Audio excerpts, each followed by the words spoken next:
JEE के आंखों से आंसू बहते देख ली ने प्यार से अपना हाथ उसके गाल पर रखा, लेकिन जब ली ने उसे छुआ तो उसे नजर आया कि जब जेई के फादर को पुलिस पकड़ कर ले गई थी तब जेई ने उसके फादर की गिफ्ट की हुई क्रिसमस ट्री को तोड़ दिया था। लेकिन इसके बाद जब ली को जेई के फादर का फेस नजर आता है तो उसके पैरों तले जमीन खिसक जाती है। ली को याद आता है कि ये तो वही आदमी है जिसने 13 साल पहले उसकी बिल्डिंग में आग लगाई थी, वही आग जिसमें जलकर ली के माँ बाप की मौत हो गई थी। फिर ली को वो समय याद आता है जब वो अपने पेरेंट्स के फ्यूनरल से वापस लौटा था। उसने न्यूज में देखा था कि पुलिस ने अपराधी को पकड़ लिया है। तभी उसे याद आता है कि ये तो वही आदमी है जिसने उसे लिफ्ट से बाहर निकालने में मदद की थी। नन्हे ली का सर दर्द से फटने लगता है। तब सैंग उसे शांत करवाता है। प्रेजेंट टाइम में जेई ली को समझाने की कोशिश करती है कि उसके फादर गुनहगार नहीं है, लेकिन ली जेई की एक नहीं सुनता। वो उससे कहता है कि इस दुनिया में हर किसी के दो चेहरे होते हैं। ऊपर से लोग चाहे खुद को जितना अच्छा दिखाए मगर अंदर से वो बहुत बुरे होते हैं। ये कहकर ली वहाँ से चला जाता है और एक ब्रिज पर जाकर चीख चीख कर रोने लगता है। इधर जीसू किसी औरत से मिलती है जो उसे बताती है कि सैंग सोंगी नाम की औरत से मिलने वाला है। जीसू कहती है कि ये कैसे मुमकिन है, सोंगी तो मर चुकी है, उसकी लाश हमने सूटकेस में बरामद की थी। फिर जीसू सैंग की मॉम की फोटो उस औरत को दिखाती है। वो औरत कहती है कि यही तो वो औरत है जिसे सैंग मिलने वाला है। ये सुनकर जीसू के होश उड़ जाते हैं। सैंग की मॉम का नाम यूनजू था, लेकिन वो अपना नाम सांगी बताती थी। अगली सुबह जेई का किसी भी काम में मन नहीं लग रहा था। वो बस ली के साथ हुए अनबन के बारे में सोच रही थी। यहाँ तक उसने अपनी स्कूटी से गिरकर अपने पैर को चोट लगा ली थी। इधर ली अपने पेरेंट्स के कब्र के सामने खड़ा था। वो खुद को जेई के बारे में सोचने से रोक नहीं पा रहा था। वो जानता था कि जो कुछ भी हुआ उसमें जेई का कोई कसूर नहीं था, मगर उसे समझ नहीं आ रहा था कि आखिर वो करे तो क्या करे। उस रात ली अपनी पुरानी बिल्डिंग में जाता है जहाँ 13 साल पहले आग लगी थी। उस बिल्डिंग को फिर से रेनोवेट कर दिया गया था और वहाँ लोग रहने आ गए थे। ली बिल्डिंग के दीवारों को छूकर देखने की कोशिश करता है पर उसे कोई विजन दिखाई नहीं देता। तभी बिल्डिंग के नीचे उसे जेई नजर आती है। जेई भी वहाँ अपने फादर के लिए सबूत इकट्ठा करने आई थी। उसे लंगड़ा कर चलता देख ली को बहुत बुरा लगता है। वो तब तक उसका पीछा करता है जब तक वो सही सलामत अपने घर नहीं पहुँच जाती। जीसू जेई को कॉल करके पूछती है कि क्या तुम्हें पता है सैंग कहाँ है। जेई जीसू को उसकी और ली की लड़ाई के बारे में बताती है। वो कहती है कि जब सैंग सब कुछ जानता था तो उसने मुझे और ली को क्यों नहीं मिलवाया। जेई को याद आता है कि उस दिन सुबह जब वो सैंग से मिली थी तब उसने कहा था कि मैं जानता हूँ तुम्हारे फादर निर्दोष हैं और मैं जल्द असली गुनहगार को ढूंढ निकालूंगा। जेई जीसू को बताती है कि सैंग इसी सिलसिले में सबूत की तलाश में कहीं जाने वाला था। जेई कॉल रखते ही ली के घर जाने के लिए निकल जाती है। बाहर उससे जॉनथा टकराता है और जेई का फोन उसके हाथ से गिर जाता है। इधर जीसू ली को कॉल करके बताती है कि सैंग अपनी मॉम से मिलने वाला है। हमें लग रहा था कि सूटकेस से मिली एक बॉडी सैंग की मॉम की होगी, पर वो तो जिंदा है। शायद उन्होंने उस औरत को मारा होगा ताकि वो उसकी पहचान चुरा सके। जीसू ली को ये भी बताती है कि जेई के फादर वाकई में निर्दोष है। ली ये सुनते ही जेई के घर जाने लगता है। उसे जेई तो नहीं मिलती मगर उसका फोन मिलता है। फोन को टच करके ली को पता लगता है कि जेई को किसी ने किडनैप कर लिया। इस तरफ हम देखते हैं कि जेई एक बड़े से पानी के टब में बेहोश बंधी पड़ी है। होश आते ही उसे याद आता है कि उसके साथ क्या हुआ था। जब वो फोन लेने झुकी थी तब उस आदमी ने उसके मुंह पर हाथ रख दिया, फिर उसे उठाकर अपने साथ ले आया। तभी जेई को एहसास होता है कि शायद ये वही आदमी है जिसने ली पर अटैक किया था। फिर हम देखते हैं कि जॉनथा अपने हाथ में हथौड़ा लिए जेई की तरफ आगे बढ़ रहा है। पुलिस पूरे शहर में जेई की तलाशी कर रहे थे। वो उस रास्ते से गुजरने वाले हर गाड़ी की तलाशी लेते हैं, लेकिन जीसू पुलिस के साथ नहीं आई थी क्योंकि वो सैंग को रंगे हाथों अपनी मॉम से मिलते हुए पकड़ना चाहती थी। जॉनथा पुलिस के आंखों के सामने वहाँ से गुजरता है। पुलिस उसकी गाड़ी चेक करके उसे जाने देती है। जॉनथा जेई को उस पानी के टब में बांधकर वहाँ से चला आया था। तभी एक पुलिस ऑफिसर के फोन पर सीसीटीवी फुटेज की पिक आती है, जिसे देख उसे पता लगता है कि उसी आदमी ने जेई को किडनैप किया था। लेकिन पुलिस का पीछा करने तक तो जॉनथा वहाँ से फरार हो गया था। पुलिस को सड़क पर सिर्फ जॉनथा की कार मिलती है। दूसरी तरफ ली हर एक दीवार हर एक दरवाजे को छूकर जेई का पता करने की कोशिश कर रहा था। फिर अचानक एक वेयर हाउस के दरवाजे को छूते ही ली को जेई का विजन नजर आता है। बाथटब का पानी जेई के मुंह तक पहुँचने ही वाला था कि तभी ली वेयर हाउस का दरवाजा तोड़कर अंदर घुस जाता है और जेई को बचा लेता है। जेई को जब हॉस्पिटल में होश आता है तो ली उसके साथ हॉस्पिटल के बेड पर लेटा हुआ था। ली जेई से उसके साथ बदसलूकी करने के लिए माफी मांगता है। अगले दिन जीसू जेई से मिलने हॉस्पिटल आती है और उन दोनों को बताती है कि पुलिस को जोनाथा की कार मिली थी। कार पर लगे फिंगरप्रिंट्स की मदद से पुलिस उसे पकड़ने की कोशिश कर रही है। सारी कड़ियों को जोड़ने के बाद उन तीनों को इस बात का एहसास होता है कि ये सारी लड़ाई सैंग और जॉनथा के बीच की है। सैंग की हिस्ट्री के बारे में ना तो ली कुछ जानता था और न ही उसकी वाइफ जीसू। वो लोग सोचते हैं कि अब इस गुत्थी को सुलझाने में उन्हें सिर्फ सैंग की मॉम यूनजू ही हेल्प कर सकती है। आखिरकार 13 साल पहले जब सैंग उस बिल्डिंग में अपनी मॉम के साथ रहता था तब वहाँ आग किसने लगाई थी। जीसू जेई से माफी मांगती है क्योंकि उसके डैड ने एक निर्दोष को यानी जेई के फादर को उस केस में अरेस्ट कर लिया था। इसके बाद जेई को हॉस्पिटल से डिस्चार्ज मिलते ही तीनों युनजू की तलाश में निकल जाते हैं। जीसू अपनी पोस्ट से रिजाइन कर देती है तो अब उसका साथ देने कोई टीम नहीं बल्कि सिर्फ जेई और ली ही थे। जीसू इतना जानती थी कि उस बिल्डिंग में आग लगने से पहले सेंग और उसकी मॉम लगातार अपने घर बदलते रहते थे। वो लोग उसके पिछले घरों की खोज करते करते किसी वेयर हाउस के बेसमेंट में जा पहुँचते हैं। दरवाजे को छूते ही ली को नजर आता है कि सेंग हाल ही में उस जगह आकर गया है। उस जगह पर उन्हें किसी की पैरों के निशान भी दिखाई देते हैं। इधर सुइन जीसू को कॉल करके बताती है कि कार से जिस आदमी के फिंगरप्रिंट्स मिले हैं उस पर पहले से एक केस चल रहा है। उस आदमी ने एक औरत और बच्चे को किडनैप करके 9 सालों तक अपने बेसमेंट में कैद करके रखा था। ली जब बेसमेंट की अलमारी को हटाने लगता है तो उसे एक औरत नजर आती है जो उसके बच्चे को वहाँ से भाग जाने को कह रही थी और ये बच्चा सैंग होता है। जोंता ने सैंग और उसकी माँ युनजू को 9 साल उस बेसमेंट में बंद करके रखा था। उस बेसमेंट में एक जेल भी बनी हुई थी। जीसू का ये सुनकर दिल दहल जाता है कि सैंग का बचपन इतना दुख भरा था।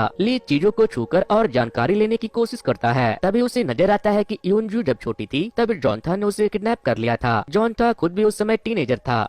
धीरे धीरे युनजू उस बेसमेंट में बड़ी हुई और एक दिन जोंथा की बच्चे की माँ बन गई। वो बच्चा था सैंग। फिर जीसू अपने पुलिस स्टेशन जाकर उस केस की फाइल पढ़ती है। वो केस पुलिस ने उसी वक्त बंद कर दिया था क्योंकि उन्हें कोई सुराग नहीं मिला था। जब वो मुजरिम के स्केच को देखती है तो उसे यकीन हो जाता है कि वो आदमी जोंथा ही था। इधर ली देखता है कि युनजी जोंथा से कुछ किताबों की मांग कर रही थी ताकि उसका बेटा सैंग पढ़ सके। ली को ये भी पता लगता है कि सैंग बचपन से पेन फील नहीं कर पाता था। सैंग की माँ ये जानती थी। उन्हें डर था कि कहीं सैंग भी अपने बाप जोंथा की तरह निर्दयी और पत्थर दिल न बन जाए। जीसू बेसमेंट में आकर जेई को बताती है कि उसने जोंथा के केस की फाइल पढ़ी। उसमें लिखा था कि जोंथा को एक मानसिक बीमारी है जिसका नाम है एलेक्सीथीमिया। जिसे भी ये बीमारी होती है वो ना तो कोई इमोशन फील कर पाता है और ना ही अपनी फीलिंग को किसी को समझा पाता है। जब जोंथा ने युनजू को पहली बार देखा था तभी उसे उससे प्यार हो गया था, मगर इस बीमारी के चलते वो अपने प्यार को शब्दों में बयान नहीं कर पाया। यही कारण था कि उसने युनजी को किडनैप करके अपने पास रख लिया। जीसू का सीनियर पुलिस ऑफिसर उसे बताता है कि पुलिस जानती थी कि जेई के फादर दोषी नहीं है, लेकिन पुलिस ने जानबूझकर उन्हें इस केस में फंसाया। दरअसल 13 साल पहले जिस बिल्डिंग में आग लगी थी उस बिल्डिंग को YSS नाम की कंस्ट्रक्शन कंपनी ने बनाया था। बिल्डर ने पैसे बचाने के लिए बेहद घटिया क्वालिटी की चीजें इस्तेमाल किए थे जिससे बिल्डिंग इतनी ज्यादा मजबूत नहीं बन पाई। जैसे ही बिल्डिंग के एक फ्लोर पर आग लगी पूरी की पूरी बिल्डिंग जमीन में ढह गई। जिसके बाद कंस्ट्रक्शन कंपनी ने अपनी गलती को छुपाने के लिए पुलिस ऑफिसर बायुंगजू यानी जीसू के फादर से इस केस को इन्वेस्टिगेट करके मामले को दबाने के लिए कहा। इसी वजह से बायुंगजी ने जेई के फादर पर सारा इल्जाम लगा दिया और उन्हें फंसा दिया। जेई के फादर आग लगने के दौरान बिल्डिंग में ही मौजूद थे। बायुंगजू को इतनी जल्दी केस सॉल्व करने के लिए प्रमोशन भी दिया गया था। जब जीसू ने अपने फादर की ये सच्चाई जानी तो उसे उनसे नफरत सी होने लगी। फिर जीसू ने अपने डैड से जाकर इस बारे में पूछा। बायुंगजू ने कहा कि जब तुम छोटी थी तो तुम अक्सर बीमार रहा करती थी। मेरे पास तुम्हारे इलाज के लिए पैसे नहीं थे। जब मुझे उस केस को रफा दफा करने के लिए इतनी बड़ी रकम मिल रही थी तो मैं मना नहीं कर पाया। मैंने सिर्फ तुम्हारी खातिर उस कंस्ट्रक्शन कंपनी से रिश्वत ली थी। जीसू का ये जानकर दिल टूट जाता है कि उसकी वजह से एक बेगुनाह आदमी सलाखों के पीछे है। इसके बाद हम सड़क पर एक औरत को चोरी की दुकान के बाहर खड़ा देखते हैं। वो औरत सैंग की माँ इंजू थी। इधर केस की फाइल को पढ़ने के बाद जेई और ले को पता लगता है कि जोंथा जब छोटा था तब वो एक पुराने अंडरग्राउंड रेलवे स्टेशन पर रहा करता था। वो रेलवे स्टेशन सालों से बंद पड़ा था। जेई और ले को उस रेलवे स्टेशन पर एक बैग पड़ा मिलता है जिसमें लोहे की बेड़ियां थी। उसी के साथ उसमें सैंग और युनजी की एक तस्वीर भी थी। तभी जेई और ले ने किसी के कदमों की आवाज सुनी। वो लोग छिप गए। उन्हें देख वो शख्स तेजी से भागने लगा। उसके हाथ में एक छुरा भी था जो उसके हाथों से नीचे गिर गया। ली ने देखा कि वो कोई आदमी नहीं बल्कि युनजू थी। भागते वक्त युनजू जमीन पर गिरकर बेहोश हो गई। जेई ने तुरंत उसे